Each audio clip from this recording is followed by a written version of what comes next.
Hai, kembali lagi di podcast Berharga. Di episode 3 ini berbicara tentang berusaha memahami keadaan.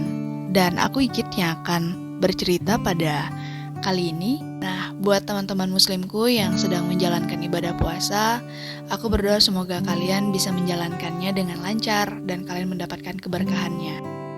Nah, gini, berbicara tentang berusaha memahami keadaan ini menjadi hal yang paling sulit dilakukan oleh setiap orang. Bagaimana enggak? Kan kita udah menghadapi yang namanya keadaan buruk gitu, atau kita menghadapi suatu masalah yang bikin kita itu terpuruk atau membuat kita tuh stres berhari-hari, yang membuat kita tuh nggak bisa mikir jernih. Tapi kita dituntut untuk bagaimana kita menerima keadaan ini. Nah, di sini aku mau cerita. Tapi sebelum aku cerita, ada satu quotes dari seorang filsuf yang dimana itu tuh menyadarkan aku bahwa semua hal yang sudah aku laluin, semua hal yang sudah aku lakuin selama ini tuh ternyata hal itu semua adalah positif. Hanya aku aja yang gak mau bersyukur tentang hal itu. Jadi ada filsuf George Bernard Shaw. Dia mengatakan bahwa hidup itu bukan perihal menemukan diri aja, tapi hidup adalah bagaimana kita membangun diri kita. Mungkin yang dimaksud membangun diri ini yaitu membangun jati diri. Kalau kalian pernah gak sih merasa bahwa semua hal yang sudah kalian lakukan, baik itu dari kalian SD, SMP, SMA, bahkan kalian sekarang ada di bangku perkuliahan, bahkan ada yang kerja juga, itu tuh kalian mikir semua hal yang kalian lakukan itu adalah sia-sia, kalian nyesal melakukannya, kalian nyesal masuk, dan pokoknya kalian menyesal aja dengan keadaan yang sudah lalui. Tapi kalian gak mikirin gitu loh, apa sih hal-hal yang positif yang sudah kalian sumbangkan dari diri kalian. Jadi aku mau cerita, aku ini kan anak bungsu yang dimana orang tuaku itu guru. Seseorang yang memiliki pekerjaan sebagai seorang guru, dia pasti menuntut anaknya 2 kali lebih pintar dari orang yang diajarkan, atau pokoknya 2 kali lebih lah dari orang-orang yang sedang mereka didik. Nah, itu tuh berlaku di keluarga aku, tapi gak semuanya juga berhasil untuk tahap yang 2 kali lebih baik ini. Karena ternyata kita tuh banyak gugurnya tuh di keadaan gitu loh. Kita tergiur dengan kepuasan sesaat, kita tergiur dengan hal-hal yang mungkin itu tuh gak penting untuk kita lakukan. Nah, poin dari cerita aku adalah aku dulu pernah mikir bahwa aku tuh gak lebih pintar dari orang lain, karena orang lain itu belajarnya rajin, mereka bicaranya jago, ataupun di semua kegiatan itu mereka lah yang paling unggul gitu, sementara aku gak bisa melakukan hal itu gitu. Nah, semakin hari atau semakin saat aku mikir gitu bahwa aku harus ngasih apa ya supaya orang juga memandang aku kayak gitu, lebih unggul dari orang lain. Nah, tibalah aku tuh masuk pada SMA yang dimana aku tuh banyak dibilang gak pintar apa-apa, gak bisa apa-apa dibandingkan dengan kakak aku gitu, karena kakak aku lebih pintar gitu kan dari aku. Tapi lama-lama aku tuh stres gitu loh, karena kok aku dibanding-bandingin dari orang lain yang dimana aku tuh jauh di bawah dia kayak gitu kan. Nah, itu tuh membuat siklus dalam hidup aku yang dimana aku merasa insecure aja gitu setiap saat. Gitu juga halnya ketika aku masuk kuliah gitu. Aku berhadapan dengan orang-orang yang jago matematika, mereka jago berbicara, pokoknya mereka tuh lebih unggul dari aku.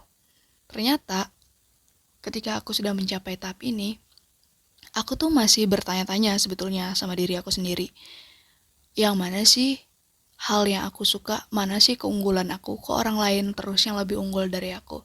Ternyata permasalahannya itu adalah di diri aku sendiri guys, karena aku tidak menghitung hal-hal baik yang pernah aku lakukan. Nah, ini tuh bertabrakan sama nilai-nilai yang dibagikan sama kita setiap saat. Kebaikan tuh jangan dicatat lah, itu tuh menjadi rahasia kita sama Tuhan. Nah, menurut aku sekarang, untuk menjaga mental kita tetap aman, ini kayak pertolongan pertama ya untuk mental kita, yaitu kita harus tetap menulis atau kita mencatat apa sih kebaikan, apa sih hal-hal positif yang pernah kita buat. Karena itu tuh membuat kita tuh lebih semangat, termotivasi lagi untuk melakukan hal yang lebih baik. Ternyata ada kepintaran yang dimana itu tuh menguasai seni. Nah, Di antara aku bersaudara, cuman aku yang bisa main gitar. Aku bisa menggambar, aku bisa menyanyi. Pokoknya hal-hal itu aku gelutin gitu. Bahkan banyak sekali hal-hal baik yang pernah aku lakukan itu tuh ternyata otodidak. Yang dimana aku dapatin itu tuh secara ya natural aja gitu. Aku nggak pernah diajarin, tapi aku udah tahu kayak gitu bahwa hal itu aku bisa ngelakuinnya. Terus mungkin oke lah aku nggak bisa di olahraga atau aku nggak bisa di fisik, tapi aku bisa main gitar, aku bisa nyanyi, aku bisa menggambar. Nah, satu hal, aku kan orangnya tuh orang yang dari lingkungan keluarga aku tuh lingkungan yang nggak kota-kota amat lah gitu. Jadi pas aku kuliah, aku tuh sempat insecure gitu kan sama teman-temanku. Kenapa sih mereka itu lebih baik dari aku? Nah, pas aku menjalaninya, aku tuh seperti dibukakan aja gitu pintu keuntungan bagi aku, guys. Aku diajak dosen untuk jadi asistennya di bidang jurnal. Aku diajak dosen untuk ngerjain penelitian selama setahun, dapat hibah LPDP. Dan itu tuh bareng sama dosen-dosen kaprodi ataupun dekan kayak gitu. Nah, itu tuh kan hal yang sangat menyenangkan ya. Ternyata banyak orang-orang di sekitar aku tuh pengen di posisi itu.